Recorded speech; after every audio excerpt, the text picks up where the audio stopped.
Hello, everybody.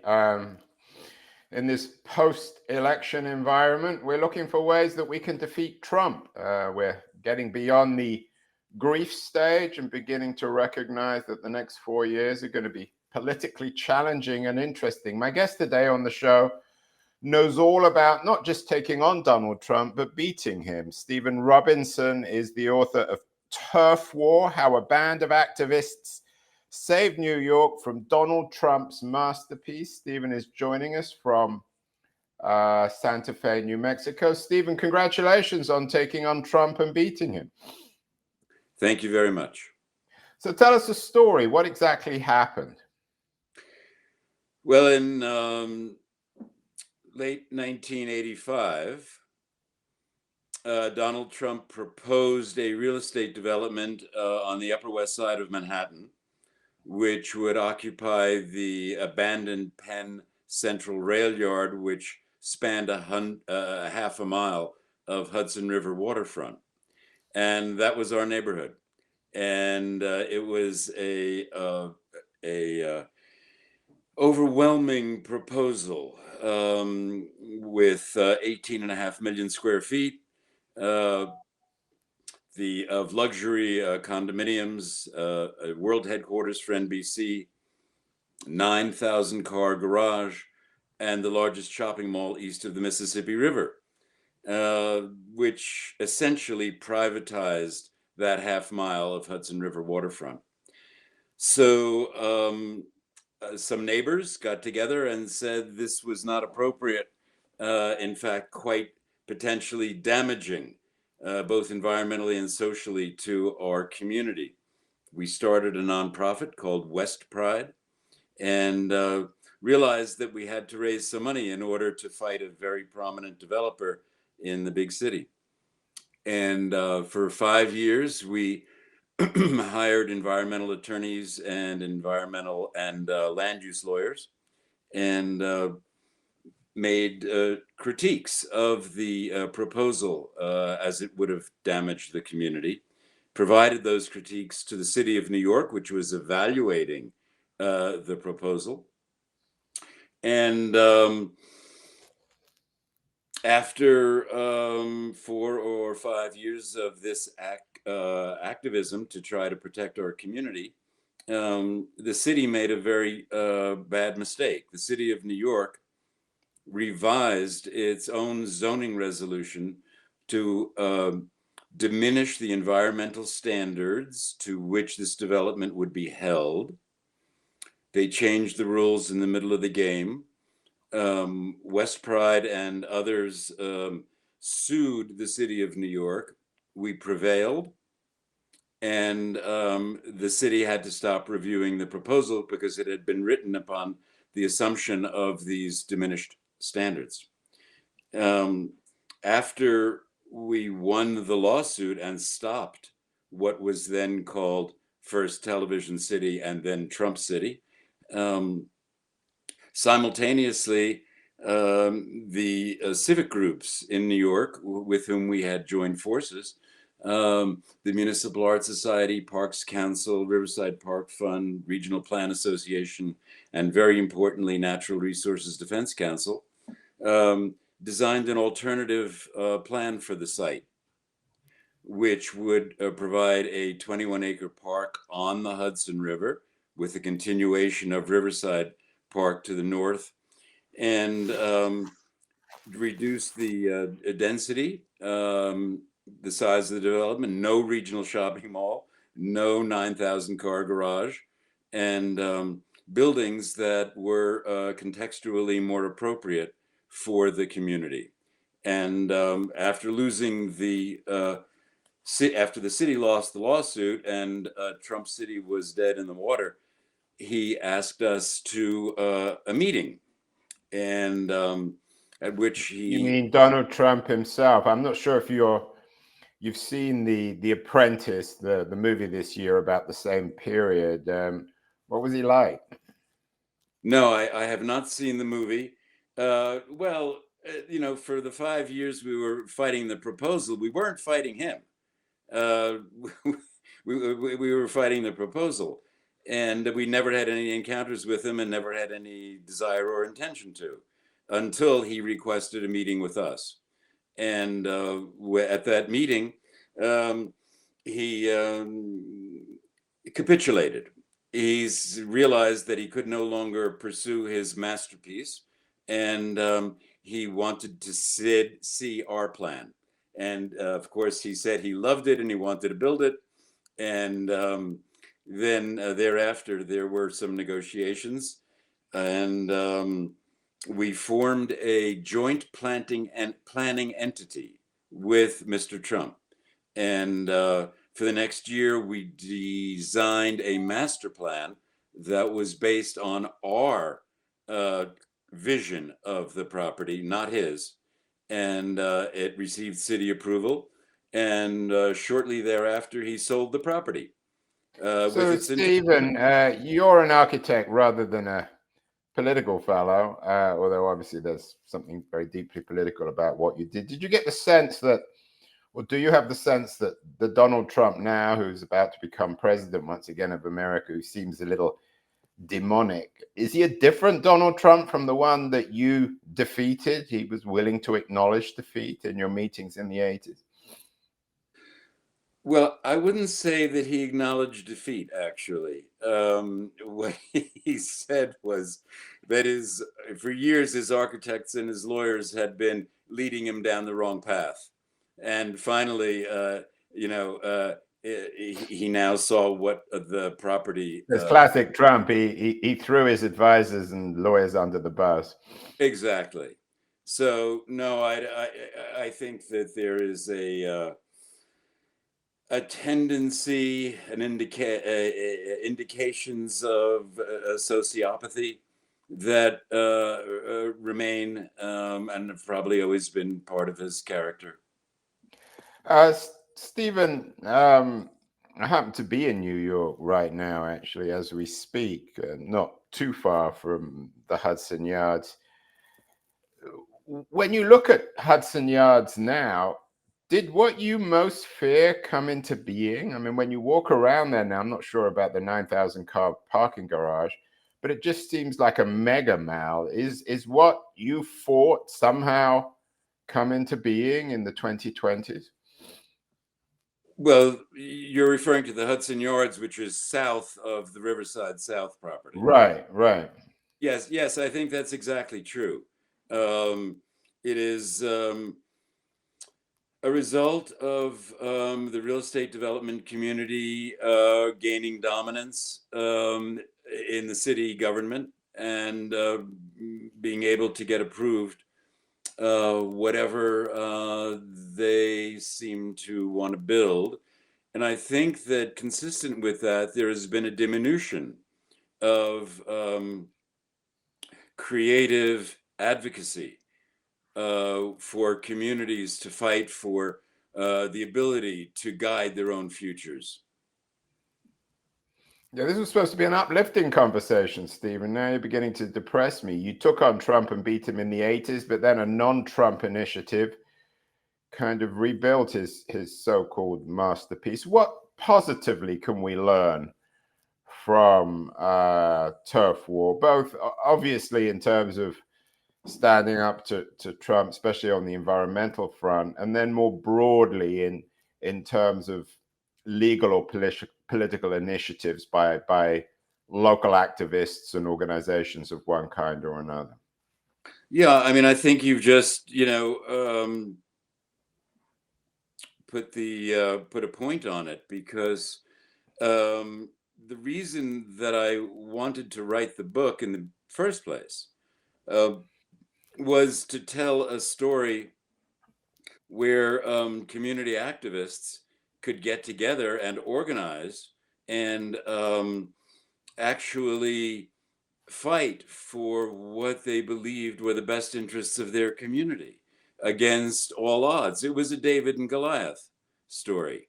And so the reason I wanted to write the book was to say that it is entirely possible for ordinary citizens, some of whom have activist experience, some of whom don't, most of whom don't, but to take a leadership role in your community and have your voice heard, and that in fact it is possible to prevail, as we did.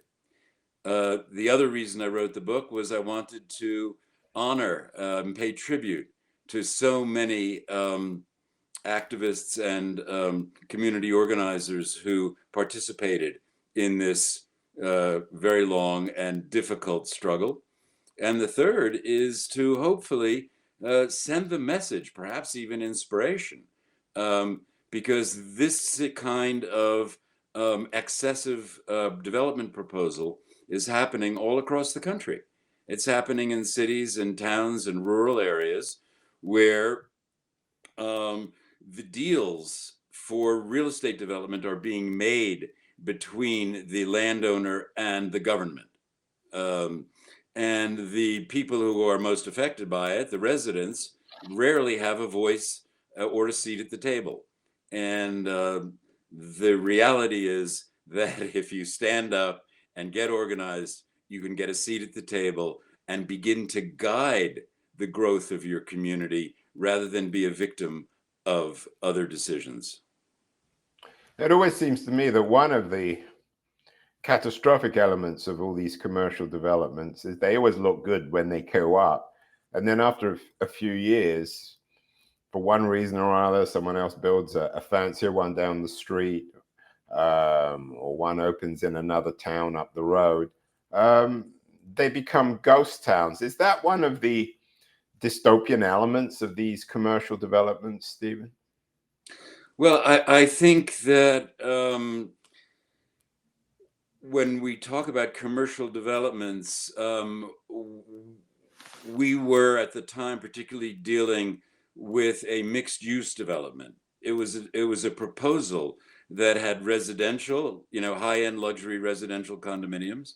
It had office space proposal for NBC, and it had a very large retail component in that shopping mall. So I think it's difficult to generalize about the outcomes years later. Each one, I mean, for instance, office space, is not too valuable right now in New York City because so many people are working at home. And on the other hand, residential space is in great demand. So I think it's a difficult thing to generalize about. Stephen, I'm from the Bay Area. A lot of criticism, particularly in Berkeley, where I've lived, of the not in my backyard movement of people being intrinsically, automatically against development. What do you make of that? Do some progressives have to acknowledge that not all development is bad? Absolutely.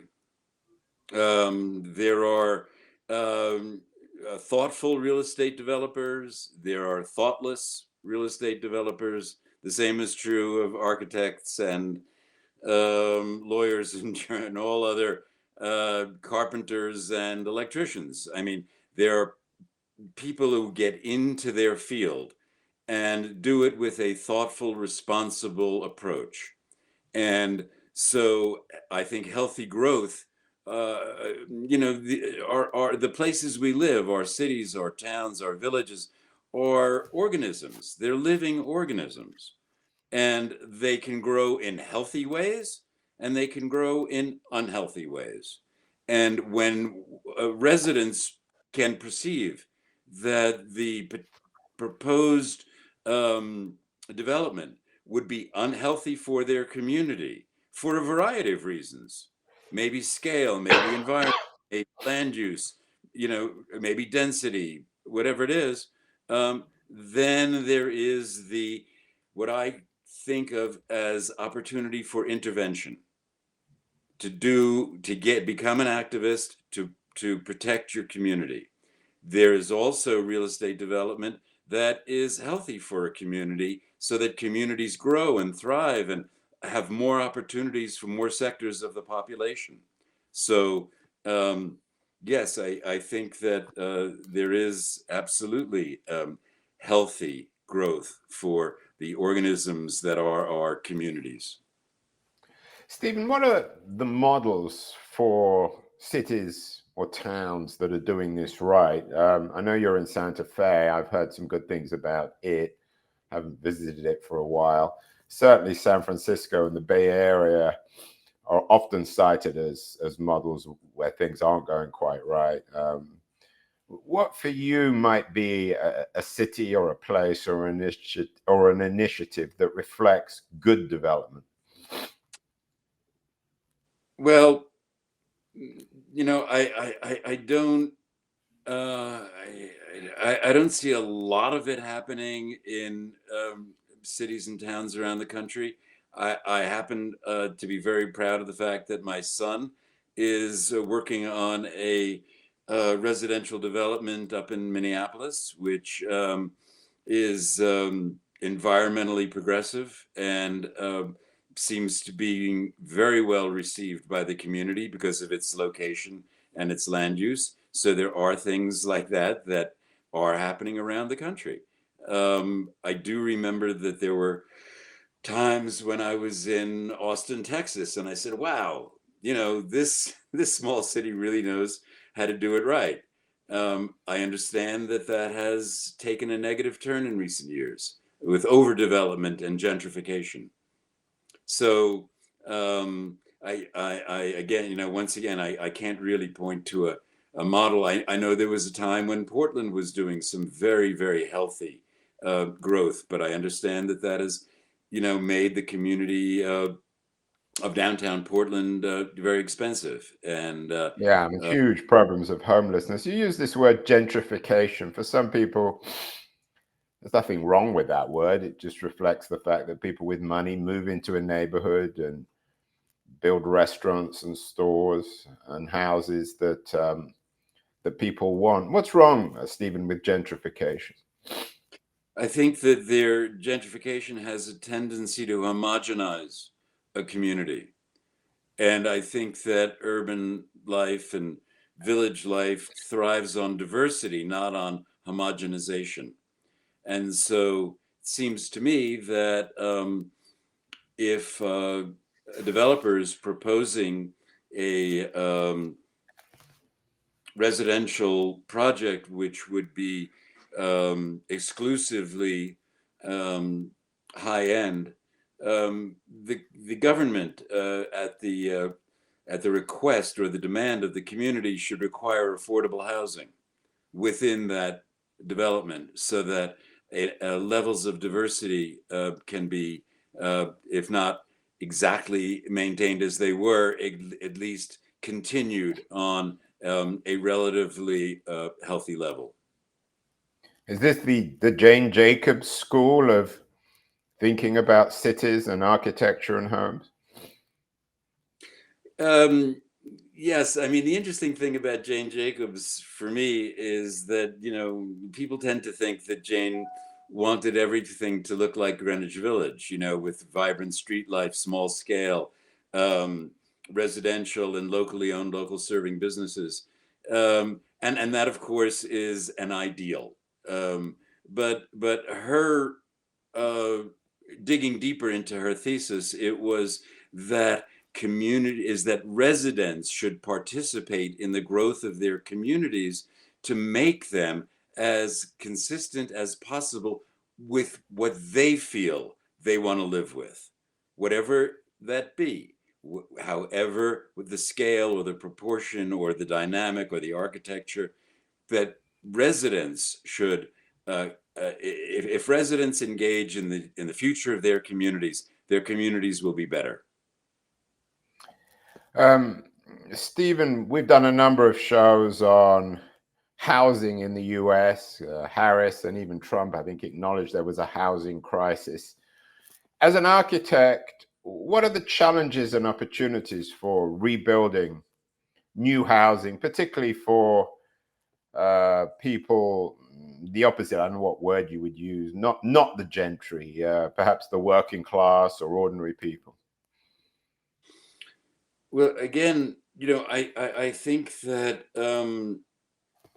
these are not decisions that are solely made by architects or real estate developers. They're made largely by the governments that oversee the approval process in municipalities and cities. And so I think that the burden for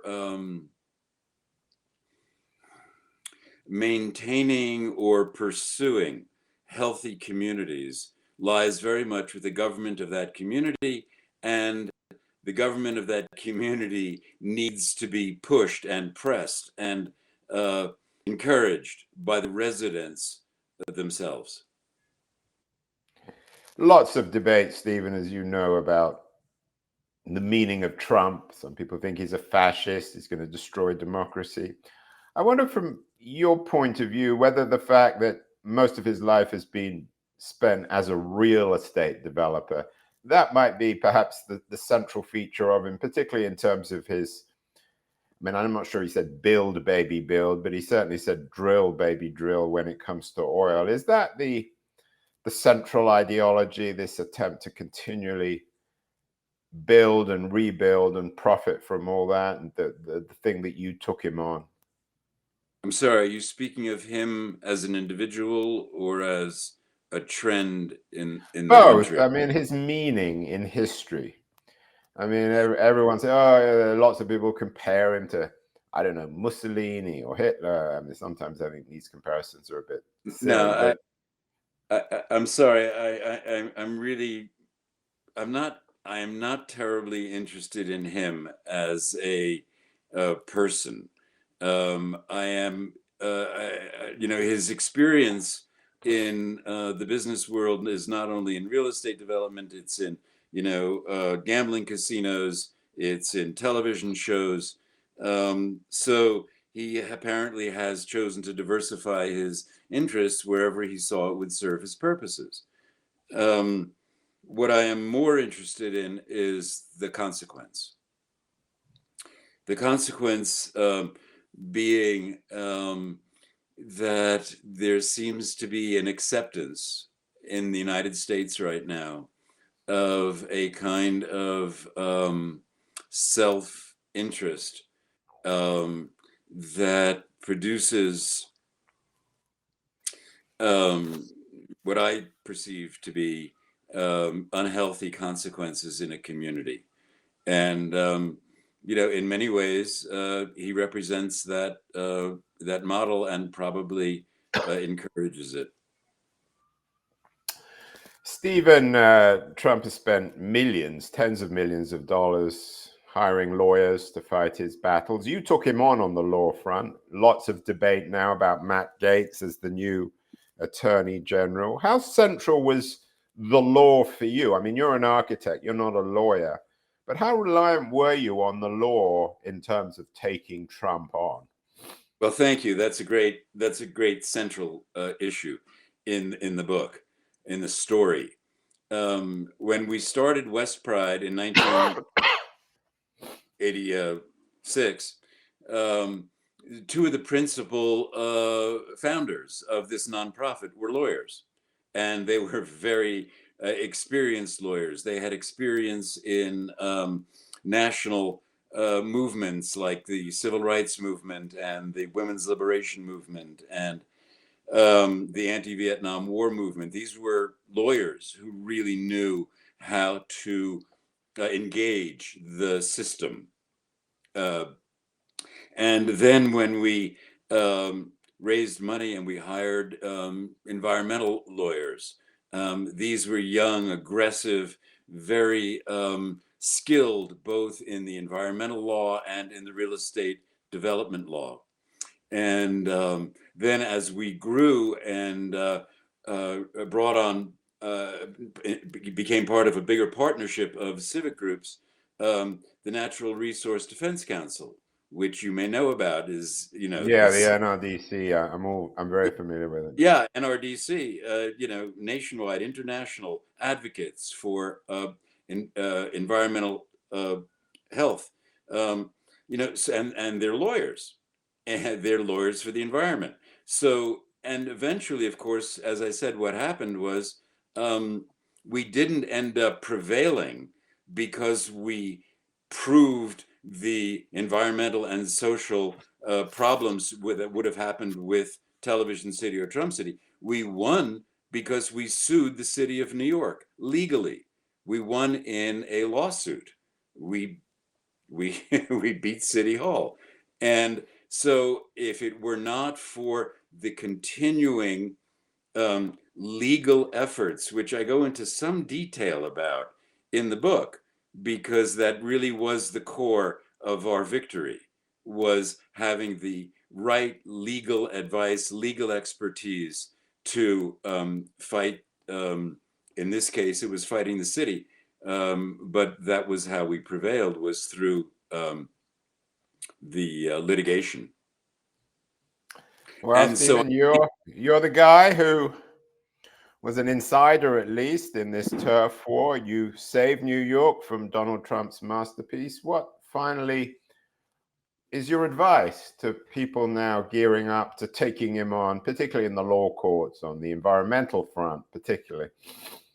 Did you say taking him on? Well, taking his presidency on. The word that is the title of the last chapter of the book is the power of intervention. And I think when residents become aware of something that they feel is a threat or problematic, whether it's environmental or social or political, whether it has to do with women's rights or environmental rights or immigrant rights, whatever kind of concern that a resident feels, very often what happens is that we get angry. We get angry because we feel that an injustice is being perpetrated. And as a result, from that anger, you can get organized. You can begin talking to your neighbors and to your colleagues, and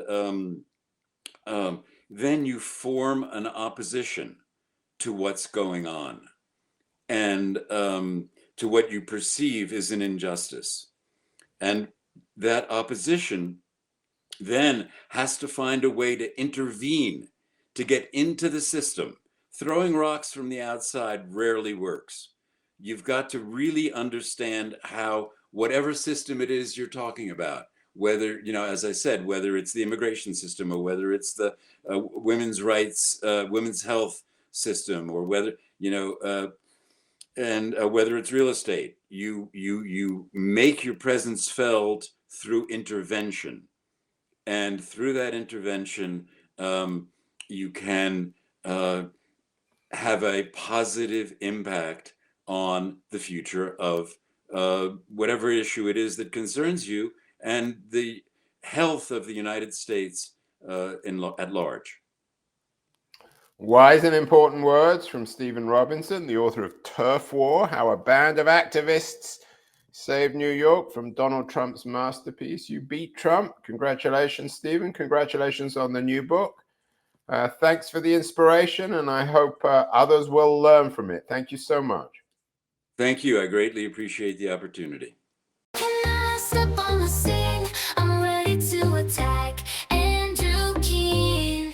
Yeah, he's the one to bash. Asking questions, no filter, just keeps on grinning. He's the man who's got the whole crowd spinning. Money, fame, success, it's all in his sight. He'll dig deep, expose you with all his might. No sugarcoating, he'll cut right through. Andrew Keene, he's the one to spew. Yeah, he's an expert.